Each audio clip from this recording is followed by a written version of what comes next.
Hello, St. John's and friends of St. John's. I've been thinking a lot this week because the rules around the pandemic have been changing, and um, sometimes we lose a little bit of hope when we see that the numbers keep escalating, and we're still trying to find out what the guidance is for us. And it also has me thinking about how hard it is sometimes to really know how we as individuals and we as a community and as the church are supposed to respond and move forward. In my bedroom, I have a prism that's hanging in my window. And in the early morning light, it catches the prism and it disperses that pure light into the spectrum of colors that make it up. And so those colors dance around the walls of my room, and it's really quite beautiful. But in the corners of the room, the light doesn't catch, and so it's dark there, shadowy, and there's darkness. And in a lot of ways, this reminds me of how we know God. As individuals, God is so immense, so beyond our individual understanding, and He's even as a people and in a community.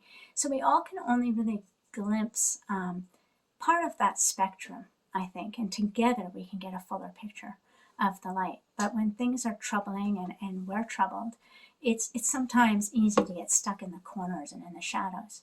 And at those times, I think it's really important for us to look within ourselves, look into our hearts and the divine that makes up each of us. We're all made in God's image. The early the ancient Hebrews and the early church believed that creation didn't come out of nothingness. In fact, it came out of the very substance of God. Irenaeus in the 2nd century talked about us all matter being of the substance of God. And more contemporarily, the theologian Philip Newell put it really, really beautifully when he says, the matter of life comes forth directly from the womb of God's being. All matter, all of us are made out of the very womb of God's being, and we're all extremely interconnected. So I wanted to talk a little bit about the religious studies professor and spiritualist, Dr. Neil Douglas Klotz. Dr. Neil Douglas Klotz looks at the Aramaic sayings of the Bible and tries to gather some more deep meaning from them.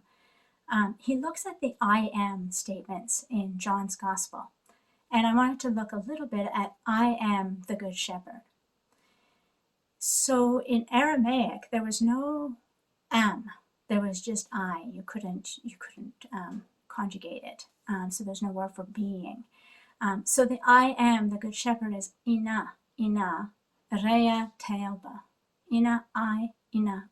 I, the divine I, God I, and I, the self. And I find this really, really wonderful, that interconnection between the I. Rea is us finding our way, our wandering through and trying to make our way forward. And teelba is ripeness, or the rightness of the time and the present and the moment. So I am the Good Shepherd. Ina, rea teelba. To me, this speaks very much to how we can actually look in ourselves and connect to God and to each other, since we're all made of this substance. And that way find our way forward. Hear what the Spirit is saying to us as individuals and as the church. And that way together we can glimpse different aspects of that pure light of God and see different colors, and together we can work towards hearing where it is that God is calling us forth, shepherding us forward in these troubling times. Ina, rea teelba.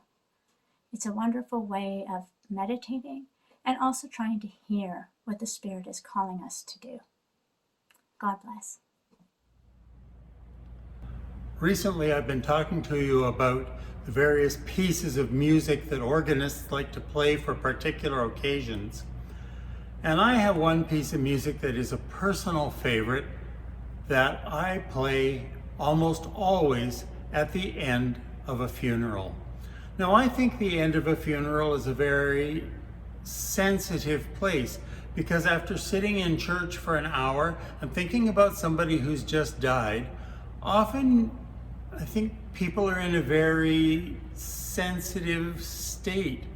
And I know you know, usually what you hear is some huge blast of organ music. Yay, here comes the resurrection.